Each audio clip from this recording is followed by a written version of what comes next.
Here on the Morning Update, we're shining a light on some local talent found right here in our community. Yeah, these are images from a children's book. It's called My Girl Gigi. It's a story of a little girl with a tough decision on her hands, and it was written by St. Paul native and children's author Thomas Davison. And we are lucky enough to have Thomas joining us now to talk about the book, as well as Shayla coming in today because you two recently met at an author expo. Yes, it was the Minnesota Black Authors Expo, and he was the only author. I bought both of their books that day. So, Okay. And I told her, I said, you know, I'm going to tell our folks that you're here, and I'm going to see if they can bring you in. So I was so excited to see you here today to share your incredible stories with us, because you're just such a talent right here in our community. Well, and I do appreciate it, because that is the toughest thing about creating and self-publishing is the marketing aspect of it and getting your books in front of the audience that they're intended to be in front of. So how did you get your start?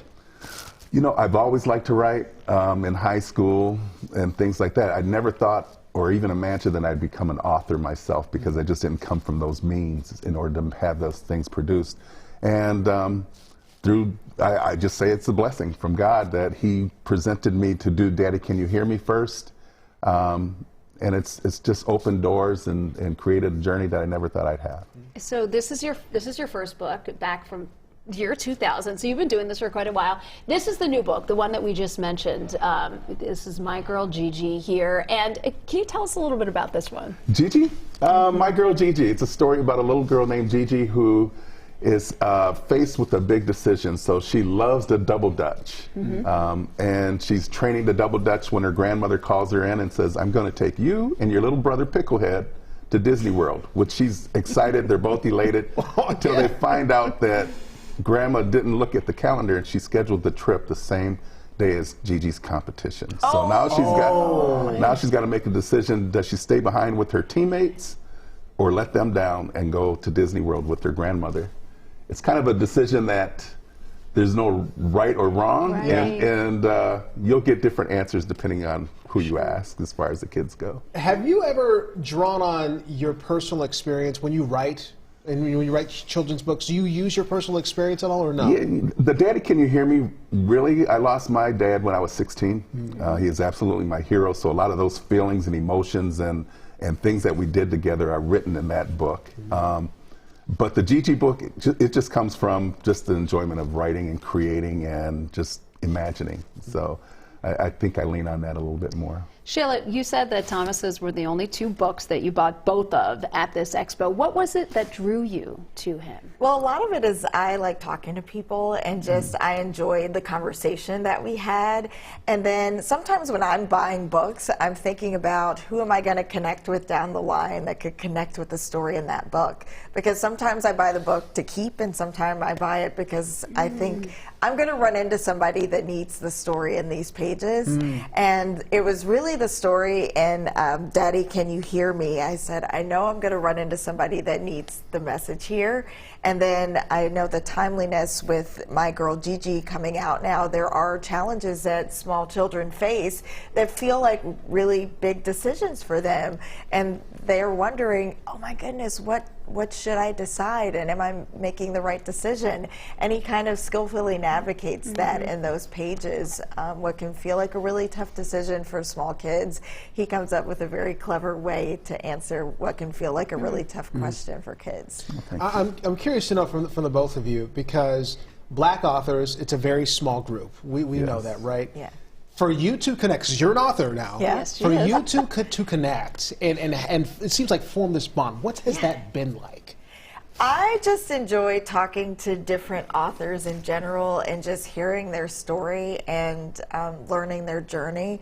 Have you learned anything from Thomas? Well, we haven't had a chance to connect beyond the expo, but just the conversations that I had with authors like him there, that was just a nice experience to just sit down and learn what people's journeys have been and, you know, what it took to get through and what his experience was that led him to write Daddy, Can You Hear Me? Just, I like having conversations with people. So in general, just the time that we spent together was enough for me to say that our audience needed to hear what he had to say. And for me, I think that we all cheerlead for one another. and then learning from one another as far as where your journey originated from and how it came to be. You'd be amazed at how many different story and storylines different people tackle, whether they're serious storylines around slavery, around just the black culture, and trying to not forget what that culture is all about.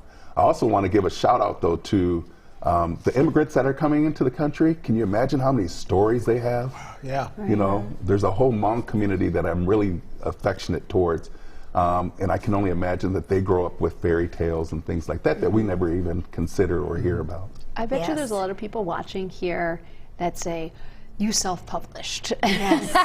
How do you do that? Well, it takes money, first of all, and I've just been blessed to be surrounded by people that believe in me, and it's kind of an investment on their part. I have not monetarily recuperated any monies from self-publishing, so it's tough because it's about getting your audience in front of your book, right? And things like that. And it's a journey, but you know. I suspect. Well, where can people find your books? MyGirlGigi.com is where you can find them. Please jump online. You won't be disappointed. They make a great Christmas gift.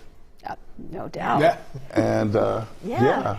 And just quickly to add on, it's a lot of value in bringing other people into the room because we have so many talented people here. And while we're talking to Thomas today, there are so many people in our newsroom just from having conversations. I learn what their interests and connections are. So I sent story ideas out. Oh, I know this person's interested in this. This author's story might connect with this reporter. This story might connect here. So hopefully we'll be seeing more stories popping up throughout our time here because there are so many interesting, vibrant people in our community whose stories should be told. And I'm just so excited that we were able to share one in this space today in Thomas. And I want to thank you all again for having me in. I believe that everyone's walking around with a story, so everyone's an author, right? It's just a matter of whether or not you put it on paper. And it sounds like you have a few more ideas ready to put onto paper too. Most definitely. This My Girl Gigi is the first of a series. I got to actually get into the Picklehead story because he's an interesting character. He's an explorer. How could you not with a name like Picklehead? Exactly. Yes. Great. Thomas, thank you so much for joining us. Shayla, as always, thanks for joining us this My morning. pleasure. Thank you.